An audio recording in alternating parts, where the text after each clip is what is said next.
Hello, friends, and welcome back to Dentistry Unmasked. My name is David Rice. I'm Chief Editor at DentistryIQ with always Hey everybody, Pamela Maragliano-Muniz. What is up today? all things are good today. It's another sunny day in Florida. How's Salem Mass doing? It's actually sunny out, which is really good. No, it's going to be a great Yeah, day. We have an amazing guest, We and do. I am thrilled to welcome Dr. Paresh Shah. Welcome. I thank you, Pamela. Thank you, David. Glad to be here. I think we have a sunny. Oh no, it's a cloudy day now in Winnipeg. So, but we've had lots of sun. It's been nice the last little bit, but yeah, looks like it's cloudy. That's all right. It happens. We're here for Yeah, it dentistry happens. anyway. Absolutely. Yeah, Yeah, yeah. we It's work all better good. when it's cloudy. I do. If it's I too think nice so. outside, I kind of want to be out there. Oh, I know. I for years I didn't have windows in my office except in the reception area. And now I've got windows everywhere. And as soon as you see the sunlight, it's like, maybe we should be outside. Yeah, Though I it's agree. true, but I guess my operatory faces, what is it, rises in the east, sets in the west, a west facing operatory.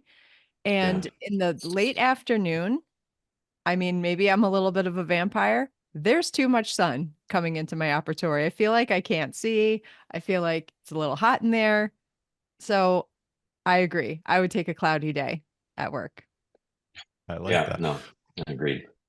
Listen, speaking of offices, though, you are, Presh, you've done some cool things over the years. And it wasn't all that long ago that, like, you totally retooled and built new, right? Oh my gosh. Yeah. So I bought a building. Um, geez, I believe I turned 58. I bought a building that came up just a few blocks away from where I am.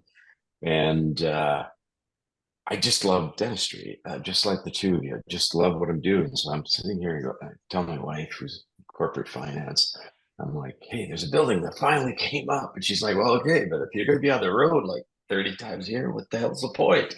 And it's like, all right, all right. So anyway, bought the building and then we started designing an office and COVID hit. And it was like, damn, like now what do I do? And we had it all designed. And then it was like, you know what, let's just do it. So between 2020 and 2021, we designed and built the whole space. And I moved in April of 2021. And it's been 3 years. Most of my friends, I think they're practicing and winding down. Some of them still want to keep practicing, but a lot of them sold to DSOs or others. And I just didn't want to. I just want to own my own place and I want to just do it my way. So it's been 3 years, well, 3.5 years, and definitely the happiest. We all go through different stages in our careers, right? So I don't think there's just one thing. I obviously it was a pivot, and but I would say I'm the happiest I've been clinically in the last 3 years, for sure. Do you It's think been it's the great. space that made all that difference, or is there something else going on? Great question. Both. I think the space helped rejuvenate. Um, I changed almost my entire team. There were a lot of people holding me back. It was scary. It was hard to do.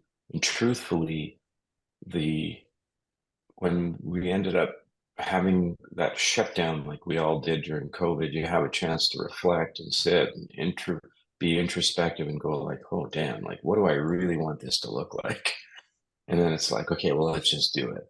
Because we don't know what's going to happen when all of us are allowed to get back to work. We don't know if we'll be practicing or how we're practicing dentistry, if I'm even going to have a staff. So why don't we just have a reset? And I did. So that was one. And then the other is again, you're chasing dreams, I guess.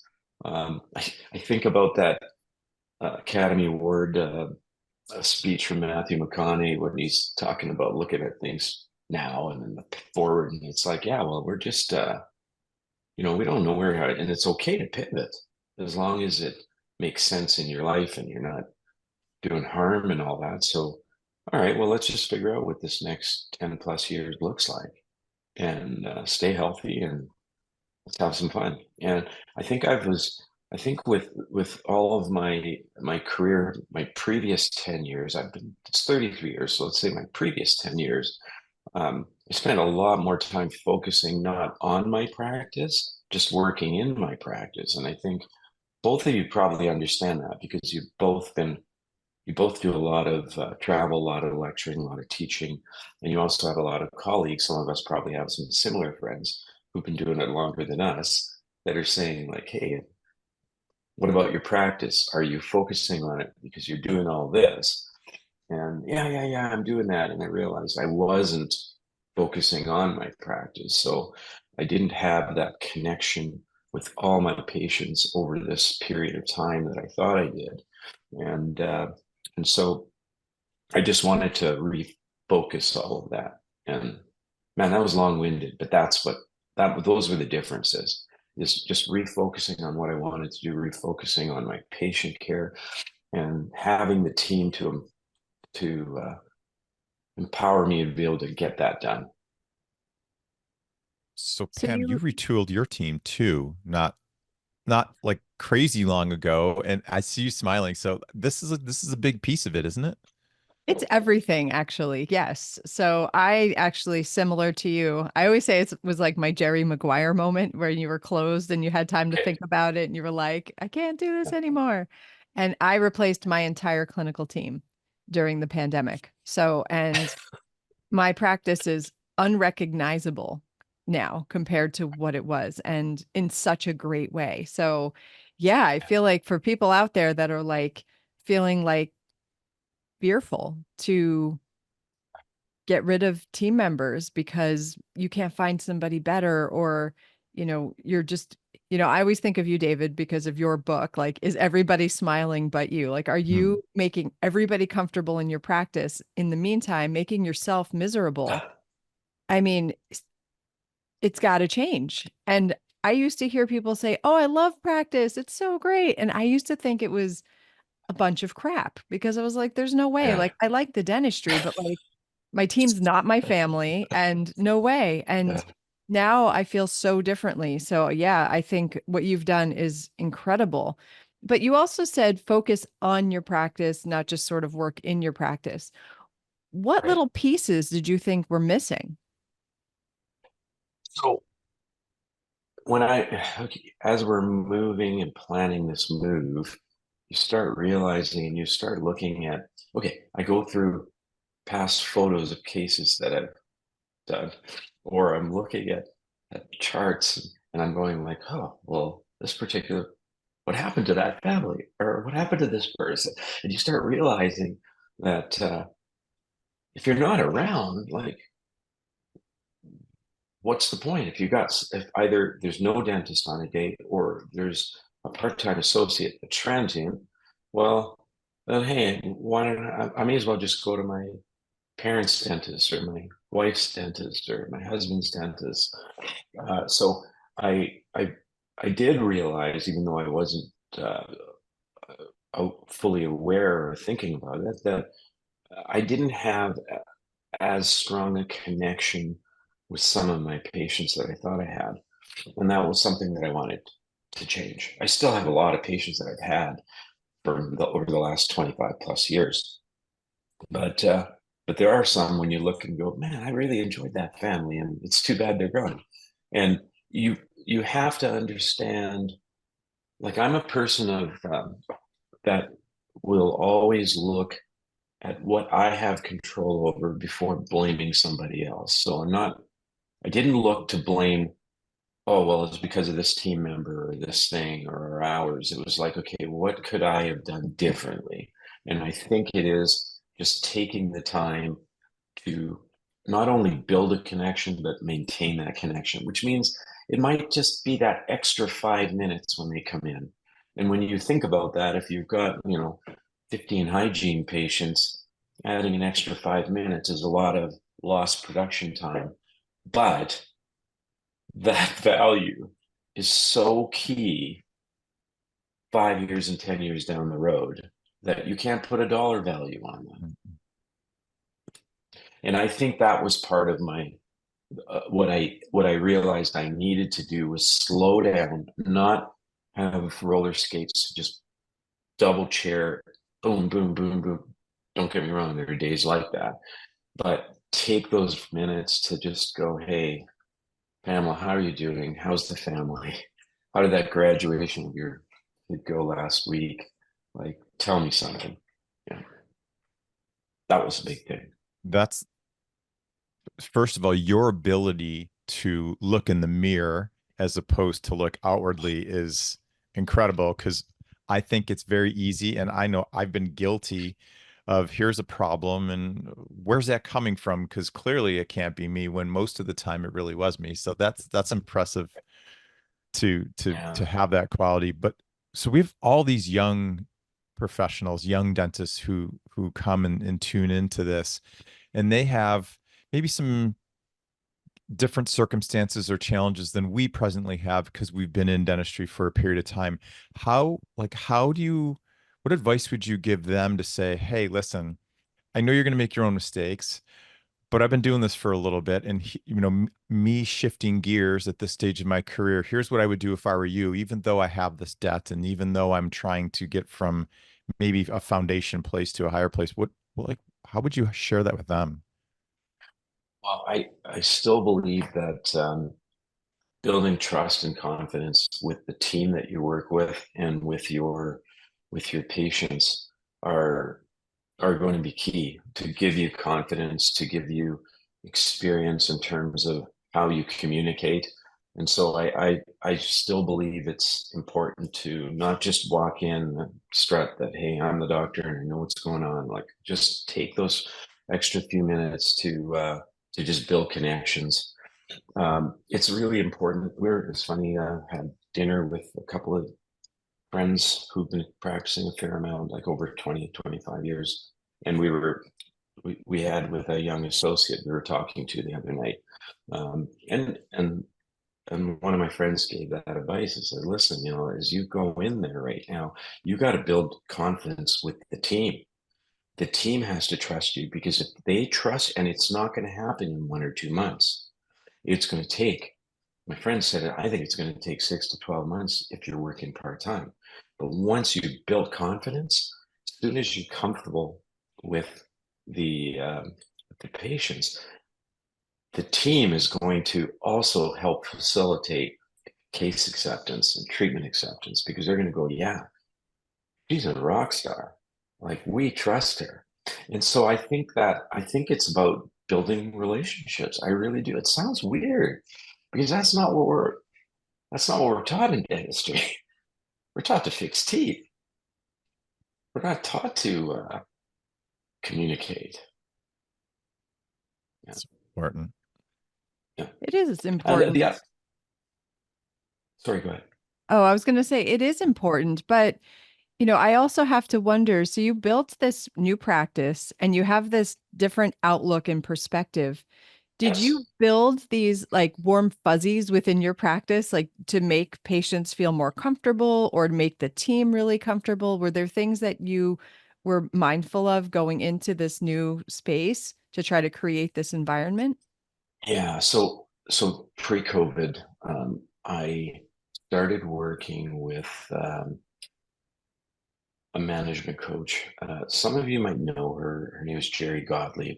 She goes GG Practice Consulting. So I met her through Michael Cohen's Seattle Study Club, and Jerry's husband Bob, who was retired periodontist and used to work with Michael Cohen in Seattle for years. And I wanted to change the culture and everything. And I remember calling her. Michael had introduced us, and her approach with me was not about, well, what can I do to fix your team? It was like, let's talk about leadership. And that was a bit of a shocker, because it was the focus was on how are you leading? I guess it's that it's that thing, like, if you want to change a response, you got to also change the way you approach things. So we worked on leadership, created a new vision and strategic anchors, and then she helped me kind of present this to the team. And a couple of people who were with me for a long period of time just didn't buy into the vision, which I think you could have used it at a Dunkin' Donuts, at Starbucks, or whatever, or a law firm. But so that was obviously a disconnect with me, not with the values. And so once we did that, I started realizing a couple of the barriers were gone that I wasn't aware of, because I thought, oh, they've been with me a long time. They're part of my team, when they weren't. That's when I, started seeing other people level up. So what I did was I genuinely focused on finding team members based not on clinical experience and dental experience, but on personality and work ethic, which is very hard. Like talking when you're getting your references, like how hard were they working? Did they always show up? Did they call in sick all the time? And I focused on that, and then I just trained them on all their clinical and other things. So now, no word of a lie. So it was the culture, Pam. I tried to change the culture, but I had to do it myself. Now I still make everyone accountable. I still am always like, okay, well, what about, because the repetition is important. Sometimes, and I don't know, some people call it micromanaging. I do some of that, but it's important. I want people to understand that we have systems, we have a way that we want to do things. And now when I'm away, so the first time where I've been away from a full week was when I went to a symposium last year in January, and I didn't have one email or one text about work. And I've never had that.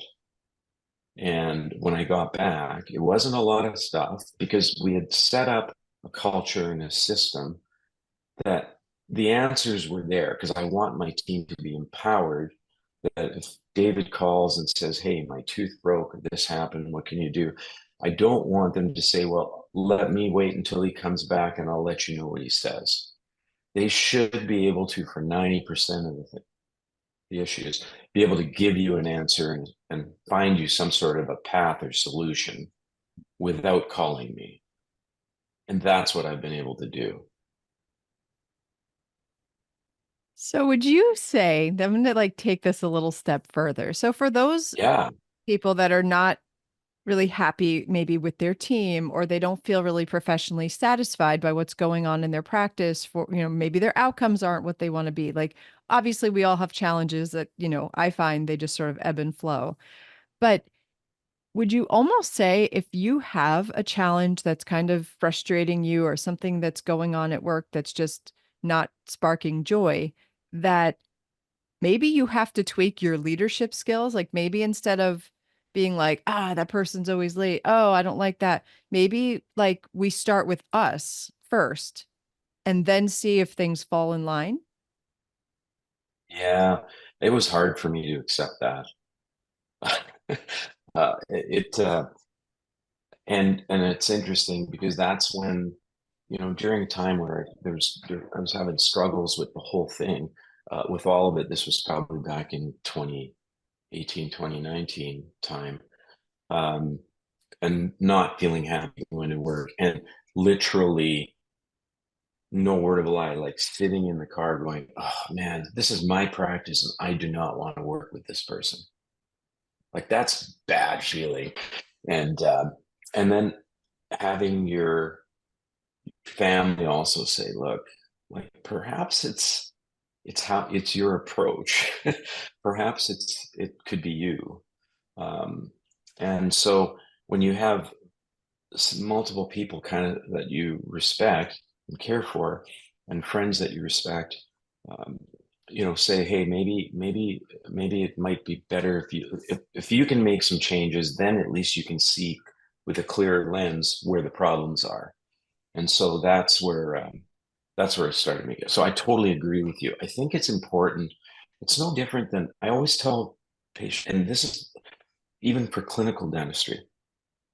And I'm not trying to go on a side, but I remember one of the people that changed my life with Paul Belvedere when he was alive from the University of Minnesota. And I remember because I was struggling with bonding. This was back in the late 90s. And he said to me, Paresh, he started grilling me with all sorts of questions about my procedure. And I'm trying to give him answers, but they were vague and he wanted very specifics. How many seconds I'm doing this, how long I'm scrubbing, and all this. And he says, Paresh, you have to take control of what you're doing so that you know what's happening. It's you. It has nothing to do with the materials and the products. It has to do with you. And it's the same thing with this. Like, okay, how much control do I have to get a better response? Am I good at it? Am I great at it? No, I'm not. I still make mistakes. So I started looking, okay, if I can shape everything and if I have control over my execution, then I can look at a filter and go, okay, this person's just not responding anymore. So maybe we can move them out of the way. So yeah, I do think totally that it has to start from within because we can't change someone's response. We can only change our response to how they react to us. I can't change both of you. Yeah, I'll tell you, one of the perfect examples of this is, my partner Mark for my practice. Mark is a person of very few words, but people are always watching him. So they see his behavior. They know he's someone who can be counted on. They want they want to follow him. He's just like a natural leader who doesn't have to, he's a presence in how he acts. So he really is somebody, if I look at like he's created the circumstances and the foundation, and that helps us from a cultural standpoint to say, okay, here's where we are, and everybody is safe and they can do it.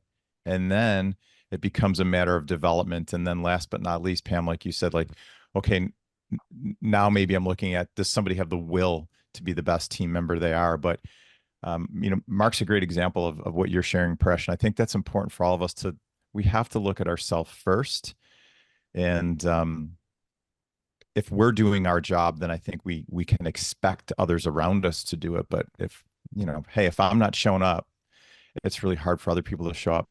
So you wrote a book, and I'm going to say there's a lot of dental things in there, but are there elements of what we're talking about in that book, as far as, treating beyond the single tooth? It's about more than just the dentistry from what I'm hearing today. Yeah, it is. And I think when uh, in the intro, and then there's also a chapter on with the team. So I talk about that.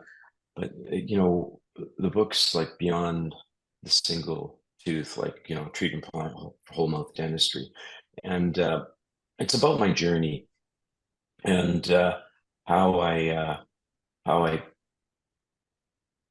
started looking towards treating the whole mouth rather than just fixing teeth. And so the, the way I set up the book was case based, like how do you just take a step back, look at the entire patient, and then how do you start like analyzing the records that you're gathering to to realize that there's more to it than just restorative dentistry, and also trying to look and go, look, can the outcome be improved by including someone else, meaning other specialists. um, and so yeah, it's kind of laid out that you could read like one chapter if you want and get something, or you could read the whole thing and get something, because it's just looking at cases and how I looked at it, or myself and my specialists look at it. So but it does talk of, yeah, I do make references about it because it's I'm sharing like earlier years, like this is what we knew, these are the procedures we had available to us back then, and how might we look at it differently right now. So it's a little bit of all of that, just and some good self-reflection as well. Yeah. Well, I have a question about this because I feel like I love my practice and I love it more and more now that I had my team change. And I think it was, about me more than the team, in the sense where I Yeah. needed to just accept, not even accept, I had to decide that I needed to have the confidence that the patients were going to stay because of me and because of what I stand for Right. versus who also is in the practice with me, team wise. Correct. And so that took a while. Like, that took the pandemic to happen. Honestly, if it wasn't for the pandemic, Yeah. I could still be dealing with that team. I mean, I don't know what would have happened if I didn't Yeah. have those 3 months off to think about it. And I love sharing how much I love dentistry and how much I love my team, and how not only do I love what I do, I'm enjoying my patients more. I love my team. We can chat about different things. Like, it's more fun. But I had to Right. get to that point. And I feel that it's taken years to get to where I am. And I can't wait to be where I am when I've practiced as long as both of you, because I mean, I can't imagine loving dentistry more now. And the fact that there's more to Right. love down the road, like, that's so exciting. Mhm. But the reality is, new dentists come out and they've got this debt, and Yeah. if they have the confidence that, say, we have right now, it's probably, there's not a lot to back it up. And so you have to Right. gain that. But, like, what would you tell a young dentist, like, how to get to this point where, because they have got all of these external pressures that we didn't have before. I mean, Right. obviously we had debt, but what, it wasn't as exorbitant as it is now. So Yeah. how do you balance that, to have, you have this debt, you have this pressure, you might be working in a DSO, a good or bad, indifferent one, who knows? Yeah. Yeah. But there's this opportunity where you can truly love what you do. But, like, how do we get them there other than just putting in the years? Well, that's a great question, because I think one of the biggest hurdles is what you brought up, is just the debt load and trying to service that, because you've got to figure out a way to do that. And it's admittedly even worse in the US than it is in Canada, because the Canadian dental schools, I mean, it's a large debt, but it's not like 700,000 US and that sort of thing, but it's still there. So, well, Canadians are not dismissive of the debt we have here. But um, I think a few things. One is experience is important. Just getting in there and getting your feet wet. Like, if you're just diving into doing a whole Pankey or Cois or Spear something like right away to stick a diploma on the wall, like, that's not what it's about. It's about a journey of building towards something. I know John, like, I've done all of the Cois stuff and some Spear, and John always says, look, it's like a residency. It's like a pros residency, but you do it over your own pace over a period of time. So I see some young kids just wanting that because they want that on the wall, so that they can say, hey, I finished this whole thing and look at me. I think mentorship's so key. I really, really do. I think finding a couple, like an established dentist, whether you can work with him or her in the practice, or you have them to guide you. Like, if someone was able to find one of you two that you're mentoring and you're not in their practice, and just guiding them on how enjoyable dentistry can be, and teaching them how to communicate and talk to the patients, they can still do their dentistry and pay their bills.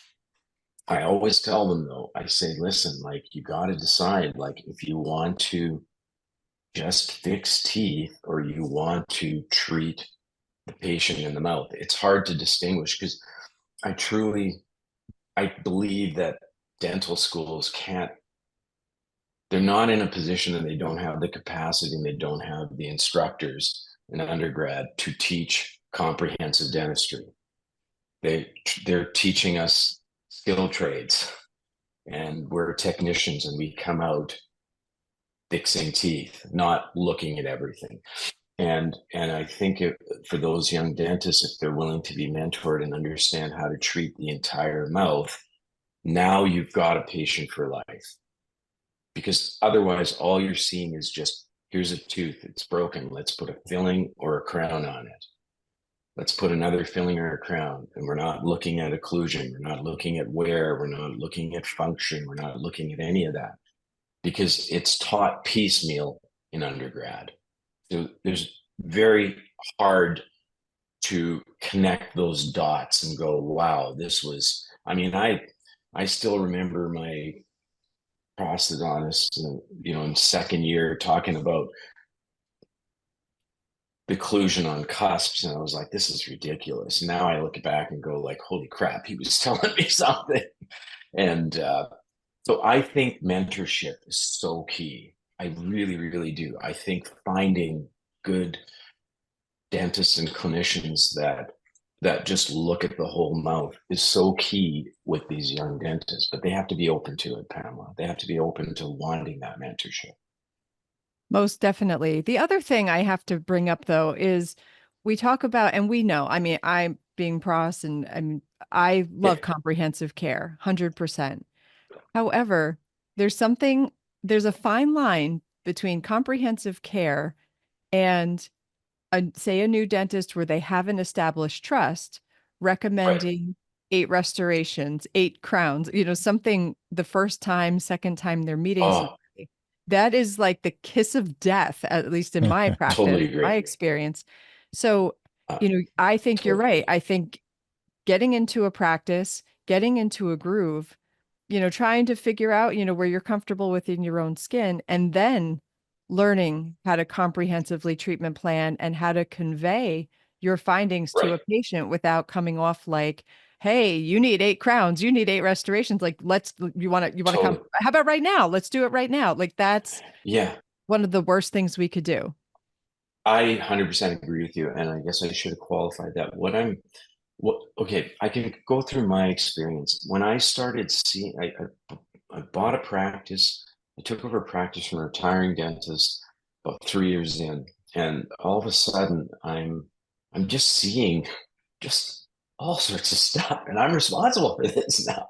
And I didn't know what to do, and it was frustrating because all I knew was, oh, I don't know how I can get a filling or a crown on you. I don't know how I can even keep a tooth in place. So I was just like, I got nothing for you because I just didn't have any mentoring. And so one of the, but I guess what I mean about looking beyond the tooth is if I can, like, I'm not a big fan. I 100% agree with you. I'm not a big fan of all these people that are just coming in and just taking a weekend course and they're like all of a sudden doing a full arch of fillings and crowns, like because cutting all these teeth down. But I guess when I talk about looking at the whole mouth and looking at comprehensive, it's like what are some like treatment planning? It's not a sexy thing when people go, well, what courses do you take? And I said, look, if you want to get really good with composites or you want to get really good with maybe simple endo, like I'm not talking about molars and all this stuff.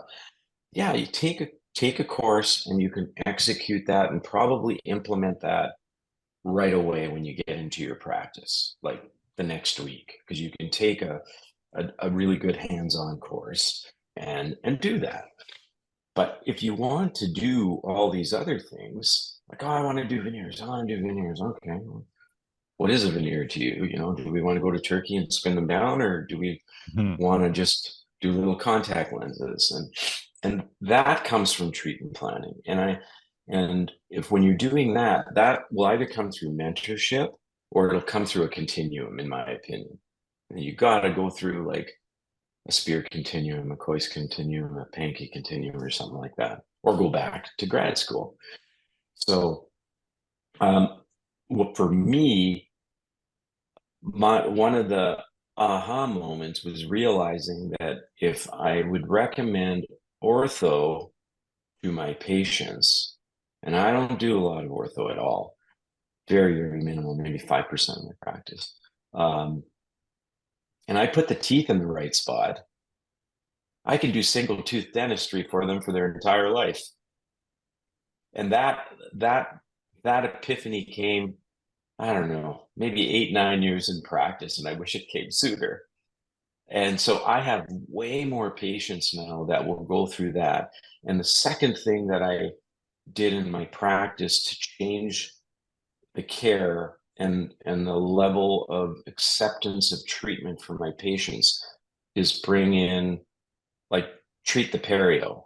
I'm not a periodontist, and I work great with the periodontists that I work with, but a foundation, and I focused on those two things, and all of a sudden my patients are like just healthier, and they're assuming responsibility for their conditions.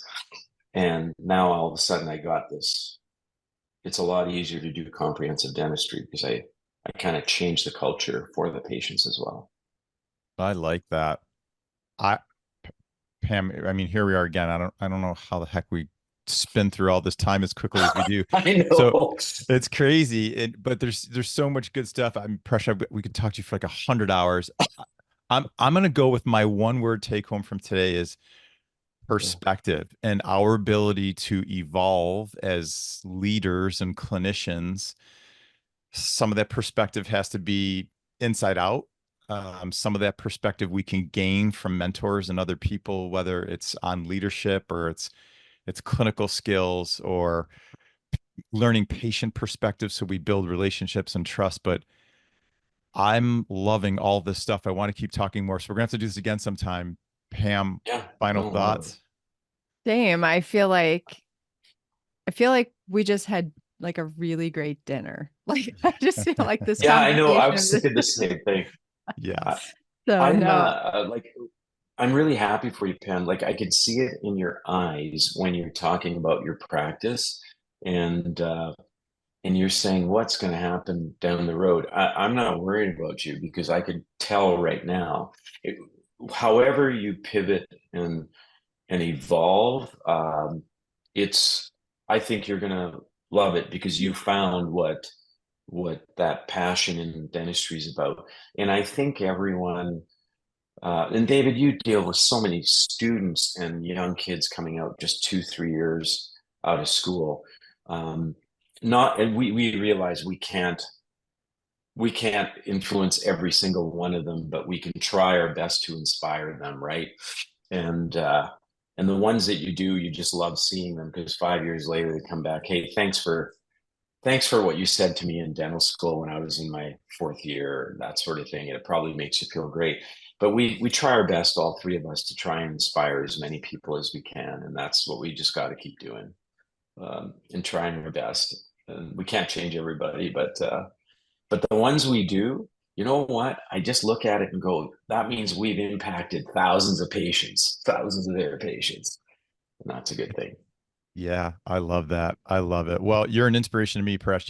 You're truly, I love all the things that you do. And I especially love that you came back where most people would say, hey, it's time to coast and just not reinvented yourself, but totally reinvented like a new practice and a new place and an evolution of your vision. And I think it's a tremendous take home for every dentist of every age. And so wherever you are in this timeline, like look at yourself where you are and where you want to be and know that it's always possible. And Absolutely. my goodness. I know you're Yeah. like a Madonna of dentistry in a great way. So, Paresh, I know I love following you. Where can everybody follow you? You know what? It's on Instagram at Dr. Paresh, Pareshshah. And yeah, myself. I think you've had my buddy Funny, who, for years he's considered. He says, "Hey, you're a mentor," but that kid's a mentor as well. And my friend Gordon Shee, we do put on some courses called Elevate Dentistry, and just basic courses for dentists as well. So either Elevate Dentistry or Dr. Paresh Shah. Yeah. All right. Well, thank you so much for joining us. I Thank can't you. wait to see you in person, and I wish you the best Yeah, of luck look with your forward to new it. build, and I hope it just continued success. And both of you as well. I always enjoy following both of you and meeting you whenever we get a chance. And I appreciate the time. Thank That's you. good. All right, everybody. This was a Okay. good one. And Thanks a I lot. can't wait till I'll see you next week. Have a great week. Cheers, guys. Take Bye. care. All right. Bye, guys. Thank you, everyone, for watching or listening to the show this week. And thanks to our guests and sponsors on this episode. Please check out our social media at Dr. Pamela_Maragliano and at Dental Economics Official. Or you can check me out at igniteDDS or at Dr. David Rice. And go to dentaleconomics.com to receive dental economics. You can choose to receive DE in print or digitally, and you can also get the details of our Principles of Practice Management conference on our website. If you have topics or guests or anything you'd like to talk about on the show, send us an email to dentistryunmaskpodcast@gmail.com, and we will do our very best to make it happen. Thanks again, and we'll see you next week.